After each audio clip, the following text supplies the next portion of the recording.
The people of Israel stood still, an entire nation on pause. Moses, the man who had defied Pharaoh, parted seas and spoke with God face to face, was gone. Joshua had descended the mountain alone, his face pale, his heart shaking. "The servant of the Lord is dead," he announced. There was no scream, no cry, only silence. And then the sky cracked open. What followed was not rain. It was fire. Thin streams of white flame that rained from the heavens in slow, eerie drops. It did not burn the skin, but it burned the soul. Every elder, every priest, every warrior who had once seen Moses stand atop Sinai fell to their knees. The fire danced upon the tents and vanished. The people trembled. They asked Joshua, "Is this a sign of judgment?" But Joshua had no answer. Even he was shaken, for he had never seen anything like it, not even during the plagues of Egypt. This was different. This wasn't wrath. This was grief. The God who once thundered from the mountain now whispered through fire, mourning his servant. But the fire was only the beginning. As the flames ceased and the people began to breathe again, a deep groaning sound rolled across the camp. From the Ark of the Covenant itself, the golden lid that had always been still began to vibrate. The Levites ran to secure the tabernacle, afraid that the ark might open or be lifted. No one dared touch it, and yet the ark pulsed with light, a low hum, like a heartbeat too large for the human ear. The elders assembled quickly. Eleazar, son of Aaron, turned to Joshua. "The presence is not still. The ark knows Moses is gone." Joshua stepped forward, trembling. He knew that Moses had always stood between the people and the overwhelming presence of the Holy One. Without him, would they now face God unfiltered? Suddenly, the pillar of cloud that had guided them in the wilderness began to dissolve. Not vanish, but transform. It twisted upward into a sharp column, piercing the heavens like a spear. It shot into the sky, then disappeared altogether. The people wept. The cloud, which had followed them since Egypt, was gone. Three signs, in moments. Fire from heaven. A trembling ark. The cloud that guided them vanished. All at once, the people realized something deeper than death had occurred. It wasn't just that Moses had died. An era had ended. A divine covering had lifted. The wilderness would not protect them anymore. Joshua stood tall, trying to suppress his own fear. He looked across the valley to the swollen waters of the Jordan. Across it lay Canaan, giants, fortresses, blood. But now, no Moses, no cloud, only memory, and a God whose signs had never been more terrifying. And this was only the first shock. The camp had barely begun mourning Moses when a rumor spread like wildfire. It began as a whisper among the tents of Reuben's descendants. Then it drifted to the sons of Simeon. Soon it reached the outskirts of the Levites. If Moses is dead, what gives Joshua the right to lead us? Many among the older generation remembered how Joshua had always stood beside Moses, but never spoken for God himself. He had been a warrior, a spy, an assistant, but not a prophet.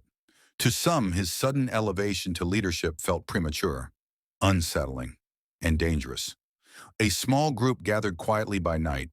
They met near the remnants of Dathan's old tent. Yes, the very Dathan who had rebelled decades earlier.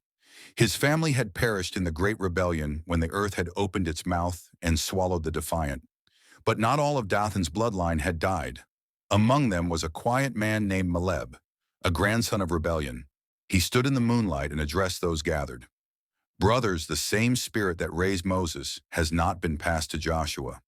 If God was with him, why did the fire fall? Why did the cloud flee? Why did the ark groan?" The people nodded. Then he whispered the dangerous idea. "Let us return to Egypt."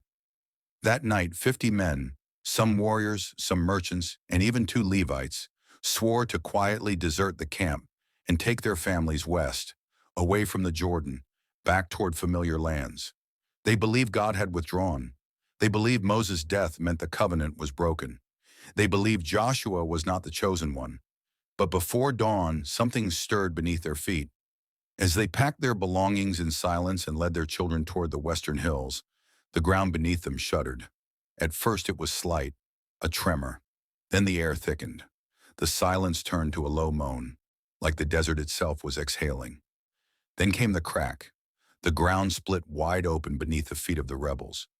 Tents, animals, carts, and even children vanished in a flash. Screams tore through the night as the others rushed to see what had happened. Joshua was the first to arrive. His heart sank as he watched the earth close again. Slowly, almost like a mouth sealing a secret, he fell on his knees. The voice of the Lord came deep and unmistakable. As I did in the days of Korah, so I do now. Let none say that rebellion goes unnoticed. Let none say that my servant Joshua is unchosen. Terror swept through the camp. The people cried out, falling on their faces. For the second time in Israel's history, the ground had judged the people. In that moment, no one doubted that something divine had happened. But it was also clear.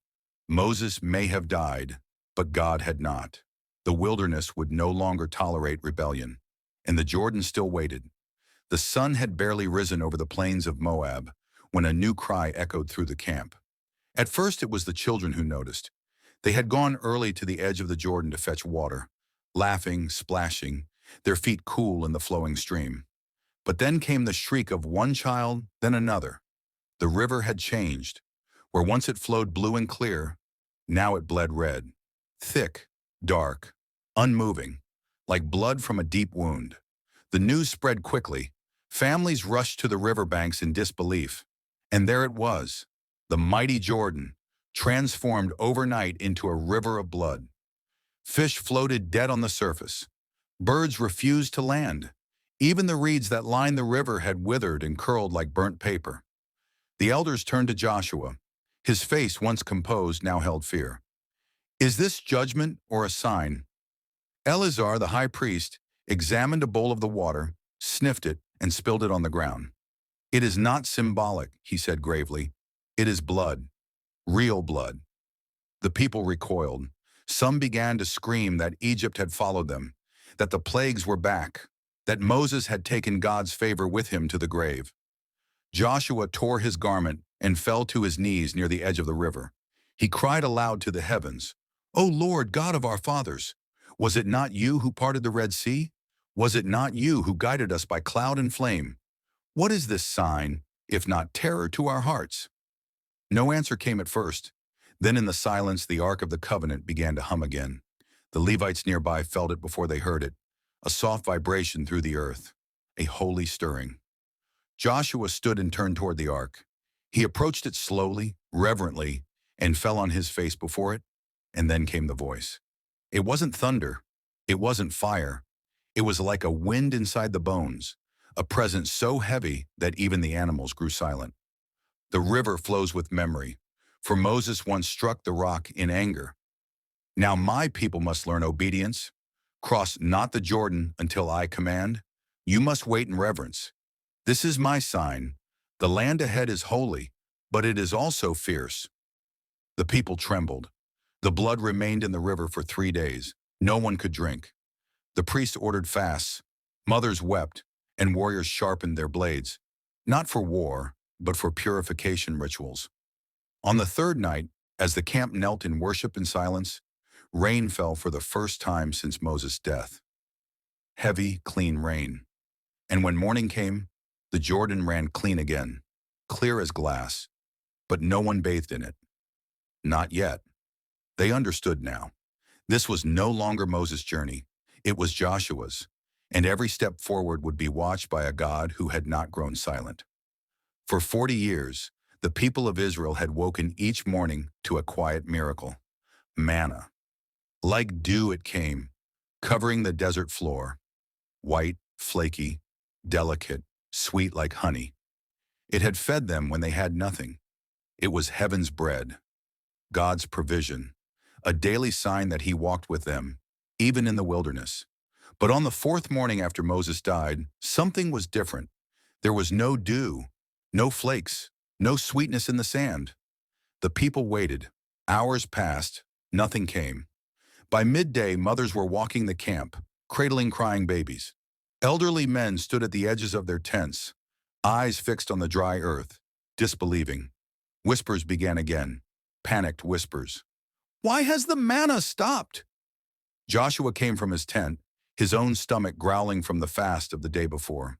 He saw the confusion, the unease spreading like a sickness. The elders gathered to question him. Eleazar approached first. "The people are hungry," he said softly. "They do not understand.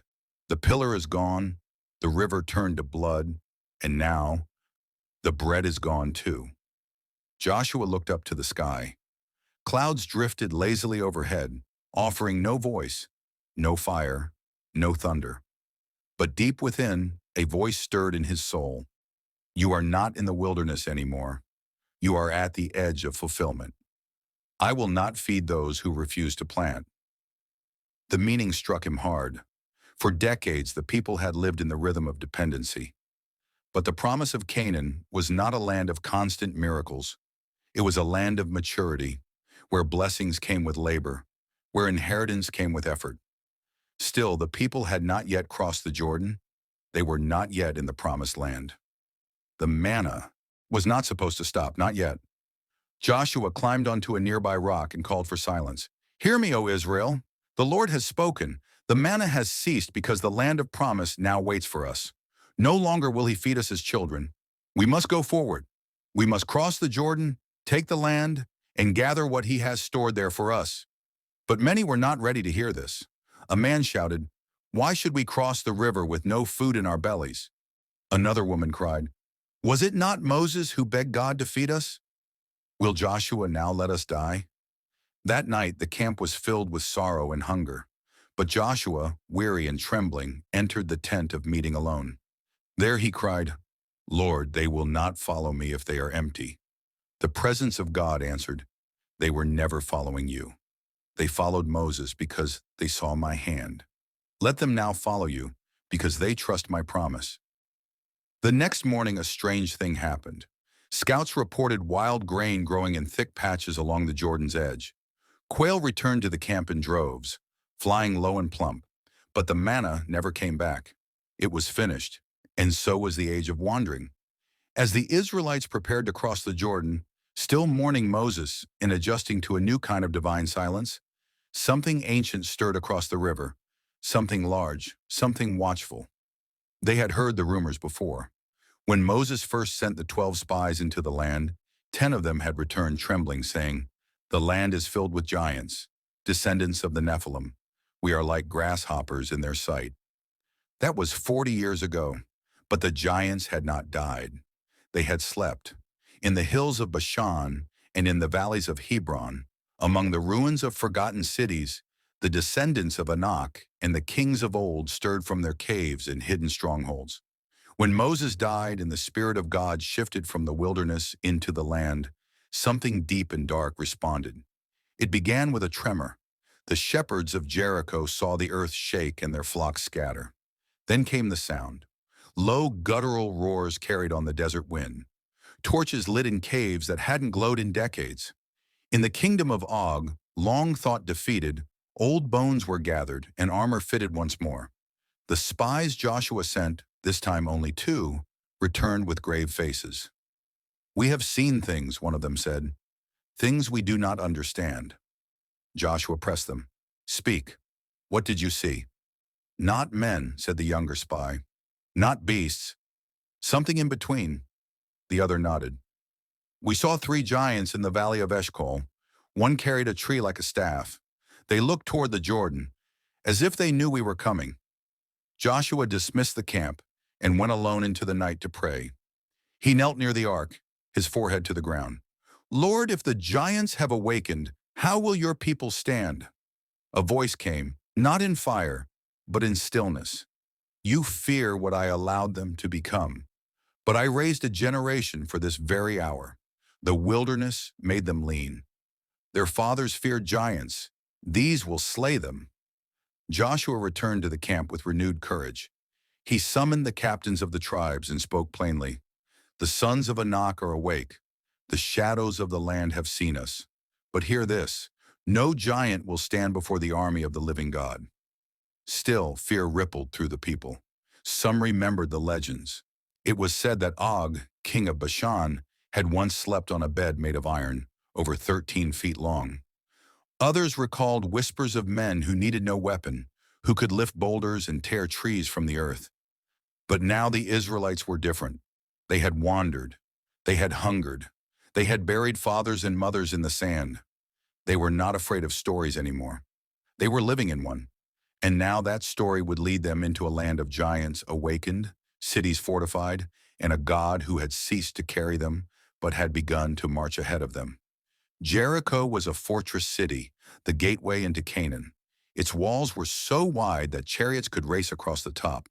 To the Israelites, Jericho was the test, the first proof that God was either with Joshua or he had left with Moses. But Jericho was not sleeping. The city had heard of Israel's approach, rumors of the blood-red river, the vanishing manna, the fire from heaven, and the ancient giants awakening had made their way to the ears of its king. The gates were sealed. No one entered. No one left. But deep within, fear coiled like a serpent. On the seventh night after the Israelites set camp near the Jordan, something strange occurred. The guards of Jericho, walking the outer walls, began to hear a hum, low and constant, like distant horns. It was not wind, nor was it human. They leaned over the parapets to see, but the camp below was still. Then the walls began to leak. Not water, not rain. Blood. Thin streams of deep red seeped from between the cracks in the stones. It ran down in silence, soaking into the dry earth at the base of the walls. The guards panicked. Some called it a sign of plague. Others called it sorcery. By morning, the flow had stopped. But the stain remained, and word spread like wildfire. Jericho's walls have bled. Back in the Israelite camp, Joshua was silent. He had seen signs before. Frogs, hail, darkness, even death. But this was different. This was warning. He sought the Lord in solitude and was met by a strange figure, a man with a drawn sword shining like fire. Joshua, overwhelmed, fell to the ground. "Are you for us or for our enemies?" The figure answered, "Neither. I am the commander of the army of the Lord. Remove your sandals, for the place where you stand is holy." Joshua obeyed. The commander gave him a new instruction, not of warfare, but of worship. "You shall not lay a finger on the walls until they fall. March around the city, once a day for 6 days. On the seventh day, march 7 times. Then blow the trumpets and shout. The city will fall, not by sword, but by obedience." Joshua returned to the people. They looked to him for a plan of war. Instead, he gave them a command of silence. So they marched. For 6 days, the people of Jericho stood on the walls and mocked them. Children pointed and laughed. Warriors jeered. The Israelites spoke not a word. But by the 7th day, the mood changed. The bloodstains on the walls had darkened. Strange sounds echoed from within the city. Some said whispers, others said groans. The air was thick. Even the animals refused to move. On the final lap, the priest blew the trumpets. The people shouted, and the earth responded. The walls, soaked with a supernatural wound, crumbled as if they had been sliced from within. Not from force, not from weather, from something divine. Jericho had bled, then it had fallen, and the people of Israel crossed into Canaan, not as nomads, but as a judgment. After the fall of Jericho, Israel rejoiced, but the land trembled. Victory had come, not through battle, but through obedience. The Ark of the Covenant had gone before the people, circling the city each day, its gold-covered frame carried by priests, its presence wrapped in awe. But what they didn't know, what no one expected, was that the Ark itself was beginning to change. The morning after Jericho fell, the priests placed the Ark near the camp's center, as they always did. The Levites encircled it, singing psalms and burning incense. But within minutes they noticed something strange. The grass beneath the ark had turned black. One priest stepped forward to inspect it. He waved away the smoke of the incense, only to find that the earth itself was scorched in the exact outline of the ark's base. Not a drop of fire had touched it, yet it had burned. They moved the ark to another spot, 20 paces north. Within an hour, the new patch of earth blackened again, cracked, split, smoked. The Levites whispered among themselves, "It's like the ark is hot." Eleazar, the high priest, came, alarmed. He reached toward it with his staff, but before he could touch it, A bolt of blue fire shot upward, scorching the sky and leaving a column of smoke that lingered until dusk. Word spread quickly through the camp. The ark burns the ground now. Some feared to go near it. Mothers pulled their children back. Even warriors stood at a distance, eyes wide with reverence.